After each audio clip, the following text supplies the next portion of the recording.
Malaki ang tiwala ng Yokohama kay Kai Sotto na makakapasok sila sa playoffs ngayong season.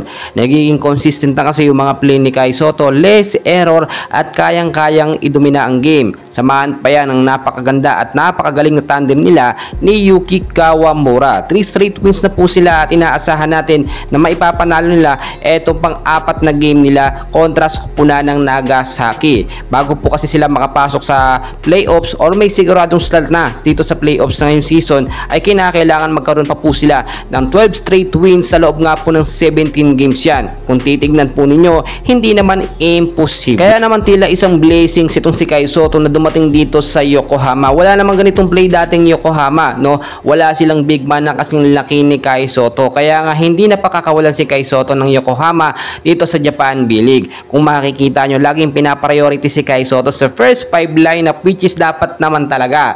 Ang range din ng playing time ni Kai Sotto ay naglalaro minsan, no, from 20 to 30 minutes of playing time at malaki ang naiaambag niya dyan. Kasi nga naman kahit hindi maganda ang play ni Kai Sotto sa first and second quarter ng game, pagdating ng second half, third and fourth quarter ng game, dyan po nakakabawi ang ating pambato na si Kai Sotto. Nakakapansin din or napinsin din natin, no, kahit mga critical at crucial game, ipinapasok po ni Coach Taketo si Kai Sotto at si Kai Sotto hindi siya talaga sobrang kabang-kaba, no. Nandun na yung confident ni Kai Sotto na boost na, no, dahil nasasanay na at mas na-expose si Kai Sotto. Ito na nga po yata yung sinasabi natin na the best team na Kai Sotto, yung Yokohama, which is nakakapaglaro po siya na may mahabang playing time every game. Sa back-to-back game nga po ng Yokohama kontra dito sa kupunan ng Nagasaki ay hindi magiging ganong kadali ang laban. Tatlong big man po kasi naghihintay dito sa ating pambato na si Kai Sotto. Etong Nagasaki po ay dating kupunan po ni Jordan Heading. Dito po siya huling naglaro at talagang masasabi natin na talagang pangmalakasan po yung mga player nila.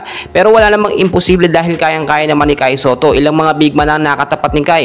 May mga ex-NBA player pa. Hindi na si Kai Sotto kagaya nung dati. So yung confident ni Kai mas nabubos dahil alam niya sa sarili niya na kayang-kaya niya nang makipagtapatan sa malalaking tao dito nga po sa Japan B-League. Tulad na nga lang po ng pagkitiwala ni Coach Aoki Taketo ng Yokohama na makakapasok ang team sa playoffs ngayong season, ay magtiwala din po tayo mga fans si Kai Sotto. Ibang-iba na si Kai Sotto, na-boost yung confident niya, mas magaling na siya at talagang mas maipagmamalaki na po natin.